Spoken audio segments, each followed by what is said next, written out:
सच बोलने वाली बहू। देखो ममता, मैं आज ऑफिस जाने के मूड में नहीं हूँ। किसी का फोन आया ऑफिस से तो बोल देना कि मैं घर पर नहीं हूँ, किसी जरूरी काम से गांव गया हूँ। ठीक है, मैं चला सोने, बाकी मैं संभाल लूंगा। ममता बेचारी, जैसा नाम वैसा ही नेचर। ना कभी झूठ बोला, ना फरेब, ना किसी से चालाकी की, ना किसी की पंचायत। सुन लेती है पति की बात और फिर कुछ देर बाद फोन आता है। हेलो, कौन? मैं सुनील का बॉस बोल रहा हूँ। दफ्तर में इतना काम पड़ा है, अभी तक ऑफिस नहीं आया। वो क्या कर रहा है? फोन दीजिए उसे। जी वो तो सो रहे हैं, कह रहे हैं कि आज गर्मी बहुत है तो घर के मजे लेंगे। बॉस को बीवी की बात पर गुस्सा आ जाता है। तो उसे बोल दीजिएगा कि अब घर में गर्मी के ही मजे ले, कोई जरूरत नहीं है यहाँ आने की। ये बोलकर बॉस फोन रख देता है। ममता सारी बात सुनील को बता देती है। न जाने किस बेवकूफ से पाला पड़ा है, समझ नहीं आता। तुम्हारे कारण मेरी नौकरी चली गई। अरे झूठ बोलने में क्या जा रहा था तुम्हारा? ममता को समझ में नहीं आ रहा था कि उसकी खता क्या थी। अरे जो है वही तो बोला।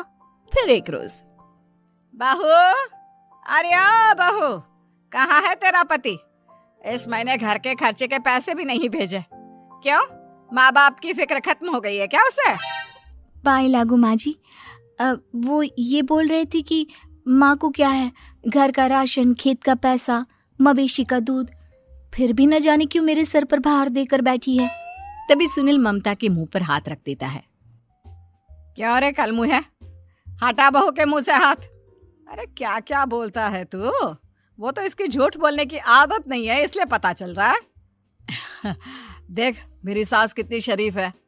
हाँ, तेरी माँ तो मोहल्ले की बदमाश है ना, और तेरी सास शरीफ है। बेटा ममता को देखता है और गुस्से से बोलता है। अब खड़ी खड़ी देख क्या रही हो? और भी कुछ कहना है क्या? माँ आई है ना, जाकर छाछ ले आ ठंडी वाली। ममता अंदर चली जाती है। माँ, इसके सच बोलने की आदत के कारण मेरी नौकरी जाते जाते रह गई। वो तो मैंने अगले दिन जाकर पैर पकड़ लिए मालिक के। नहीं तो सब जानता है बहू की आदत नहीं है झूठ बोलने की, तो तू शांत क्यों नहीं रहता? क्यों उसे झूठ बोलने को बोलता है? फिर एक रोज, बहू जा अपनी पड़ोसन के पास और उससे बोल कि वो लाल वाली साड़ी जो उसने नए साल की पार्टी में पहनी थी, तुझे वो चाहिए। ना माँ जी, मुझे नहीं चाहिए। वैसे भी कल जिस शादी में जाना है ना, वहाँ के लिए तो मेरे पास काली साड़ी है। सास सर पर हाथ रखकर, अरे बुद्धू, मुझे चाहिए साड़ी। वैसे भी तुम लोगों में तो साड़ी का लेन देन चलता है ना, तेरी भी तो उसने पहनी थी ना। हाँ माँ जी, वो क्या है ना, हम दोनों के कपड़े एक दूसरे को आ जाते हैं। मैं ले आती हूँ आपके लिए साड़ी। बहू पड़ोसन के पास जाती है। कैसी हो निर्मला, तेरी लाल साड़ी चाहिए थी। क्यों? तू तो बोल रही थी कि तेरे पास काली वाली साड़ी है, तू वही पहनेगी, फिर लाल का क्या करेगी? अरे मैं तो काली ही पहनूंगी, लेकिन मेरी सास ने देखी थी तेरी लाल साड़ी, वो नए साल की पार्टी में तूने पहनी थी ना, तो इसलिए वो मांग रही है। ये सुनकर पड़ोसन थोड़ा परेशान हो जाती है। देख ममता, तेरे लिए तो मैं एक बार को साड़ी दे भी देती, लेकिन तेरी सास के लिए नहीं।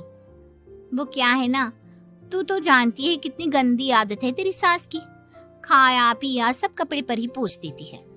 मेरी लाल साड़ी बहुत महंगी वाली है, पता चले उस पर हल्दी तेल का निशान लगा हो। ममता घर आ जाती है खाली हाथ, ममता को देखकर। नहीं दी ना उस कलूटी ने साड़ी, अब आए तुझसे लेने तेरा सामान, अच्छे से बताती हूँ। माँ जी, वो क्या है ना, मुझे तो वो दे रही थी, लेकिन आपके नाम पर नहीं दी। अरे किसने बोला था मेरा नाम लेने को? बोल देती तुझे पहनना है, लेकिन ना, तू तो ठहरी सच की देवी। न जाने सास क्या सोचती है और हंसने लगती है। अरे माँ, क्या हो गया? क्या सोचकर हंस रही है? याद है जब बहू को देखने गए थे? हाँ माँ, सही बात है। याद आ गया कैसे मेरी सास बाजार के खाने को बोल रही थी कि ममता ने बनाया है। और बहू ने आकर सब बता दिया कि ये सारा खाना तो बाजार से आया है, वो भी कल्लू हलवाई की दुकान से। ममता दोनों की बात सुन रही थी। हाँ माँ जी, वो कल्लू हलवाई का ही था। मुझे तो आज तक पता नहीं चला कि माँ ने क्यों कहा कि मैंने बनाया है। खैर, मैं तैयार होती हूँ, शादी में जाना है ना। पूरा परिवार शादी में जाता है, जहाँ खाना वाना खाकर सभी बैठे होते हैं कि एक औरत ममता की सास से कहती है, क्या बात है बहन जी, मेरी आपकी बात हुई थी तो आप तो बोल रही थी कि लाल साड़ी पहनने वाली हैं, तो मैंने ये काली पहन ली।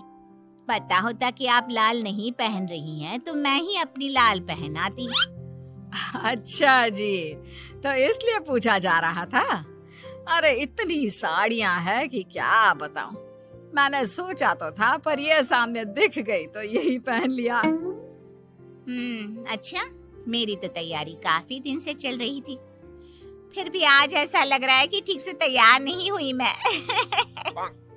तभी आ जाती है हमारी सच्ची बहू, ममता बहू।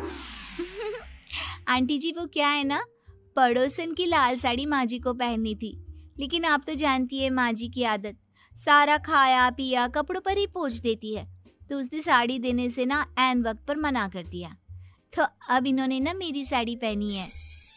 औरत ममता की सास को घूरती है, अरे मांग कर ही साड़ी पहननी थी क्या? हम जैसे तो खुद की ही साड़ी पहनते हैं, चलो चलते हैं। सास का गुस्सा अब ममता पर फूट पड़ता है। अरे क्या जरूरत थी ये बात सबसे कहने की? अरे घर की इज्जत का कोई ख्याल है कि नहीं तुझे? हाँ, मैंने क्या बोल दिया माँ जी? मुझे क्यों डांट रही है? मेरी गलती क्या है? ममता को रोता देख सुनील आ जाता है। अरे माँ, क्या हो गया? पता है ना शादी का माहौल है। सास सारी बात बेटे को बता देती है। देख रहा है तेरी बहू का हाल। अरे इस लड़की को तो ये भी नहीं पता कि कब कहाँ क्या कैसे बोलना है। अरे लेकर जा इसे यहाँ से। सभी घर आ जाते हैं। सास का मुंह तो फूला ही रहता है कि एक दिन, चलो बेटा, बहुत दिन तुम लोगों के साथ रह ली, अब चलो। वैसे भी ऐसी बहू के साथ समय कैसे कटे, जो ना झूठ बोलती है ना लोगों की चुगली करती है। अरे गांव में ही ठीक हूँ मैं, कम से कम 4 घर की खबर तो मिलती रहती है, वो भी मसाला डालकर। कैसी बात कर रही है माँ? अभी तो आई है, रह जाना, कितना अच्छा लगता है तेरे रहने से घर। तभी ममता आ जाती है। अच्छा लगता है, लेकिन आप तो बोल रहे थे कि न जाने कब तक रुकेगी, जाने का नाम ही नहीं ले रही। जाए तो कम से कम घर में थोड़ा सा फ्री सा तो फील करूं, यही बोल रहे थे कल माँ जी आपके लिए। सास बेटे को देखती है, लेकिन क्या कहती बेचारी, जब अपना ही सिक्का खोटा हो। चली जाती है चुपचाप गांव। फिर एक रोज घर की घंटी बजती है। सामने खड़ा होता है सुनील का बॉस। सुनील है क्या घर में? वो क्या ना, मैं यहाँ से गुजर रहा था तो सोचा थोड़ा ऑफिस का काम डिस्कस कर लूं। ममता कुछ कहती कि तभी वहां सुनील आ जाता है। अरे बॉस, आप आइए आइए। क्या बात है, घर तो बहुत सुंदर है। वैसे भाभी जी, आपकी खूब बातें सुनी है कि आप कभी झूठ नहीं बोलती। ये तो पता नहीं, लेकिन हमेशा सर कुछ न कुछ ऐसा बोल देती हूँ जिससे परेशानी हो जाती है। मैं ऐसा नहीं चाहती, लेकिन क्या करूँ। खैर, बॉस कुछ देर रुकता है, काम की बात होती है। ममता के साथ सब चाय पीते हैं और जैसे ही बॉस जाने को मुड़ता है कि क्या जी, कितने नेक इंसान हैं, फालतू ही आप खड़ूस और निकम्मा बोलते हैं इन बॉस को। अब क्या, बॉस के कान तक खुद के लिए अनमोल वचन पड़ जाते हैं और फिर ओह, तो ये बात है। और क्या कहता है ये? अरे बॉस, आप भी किसकी बात पर विश्वास कर रहे हैं? अरे इससे तो ये भी नहीं पता कि आलू प्याज कहाँ रखा है। अरे ये क्या जाने क्या बोलना है क्या नहीं बोलना है। मतलब जो मुंह में आ रहा है बोले जा रहा है। भाभी जी, आप बताइए। नहीं नहीं बॉस, लग रहा है कि कुछ गलत बोल गई मैं। वैसे ये सिर्फ इतना ही बोलते हैं कि आप में कोई टैलेंट है ही नहीं, आपकी नौकरी इन्हीं के कारण तो बची हुई है। अरे बस कर ले अम्मा, अब क्या करवा कर मानेगी, बड़ी मुश्किल से तो नौकरी बची थी मेरी। सही कहा, बची थी लेकिन अब निकल गई। तेरे टैलेंट के भरोसे चल रही है ना मेरी नौकरी, अब देख तू। अच्छा, तो आप भी यही मानते हैं? वैसे ये बात तो है, सुनील काफी टैलेंटेड है। बॉस चला जाता है। सुनील सर पकड़कर बैठ जाता है। माना सच बोलना एक अच्छी आदत है, लेकिन ममता, आज का समय ऐसा नहीं है। तुझे थोड़ा सा समाज को देखकर खुद को बदलना होगा, समझी? जी मुझे तो पता ही नहीं चलता कि मैं क्या गलत कर रही हूँ। यकीन मानिए मैं जानबूझकर नहीं करती। सुनील सोच लेता है कि वो किसी न किसी तरह अपनी बीवी के इस भोलेपन का इलाज करके रहेगा, लेकिन सवाल ये कि कैसे का जवाब अब मिल जाता है। और फिर एक रोज ममता की माँ आती है। ममता, तुझे तो पता है तेरे पापा का काम ठीक नहीं चल रहा है, कुछ पैसों की जरूरत थी, तेरे पास हो तो मदद कर दे बेटा। ममता माँ को घर खर्चे से बचाए पैसे दे देती है। पैसे देने के बाद सुनील आ जाता है। अरे सासू माँ, आज यहाँ कैसे आना हुआ? नहीं बेटा, वो ममता की याद आ रही थी ना तो आ गई। वो क्या है ना, पता है पापा का काम ठीक नहीं चल रहा है, तो माँ कुछ पैसे लेने आई थी। क्यों?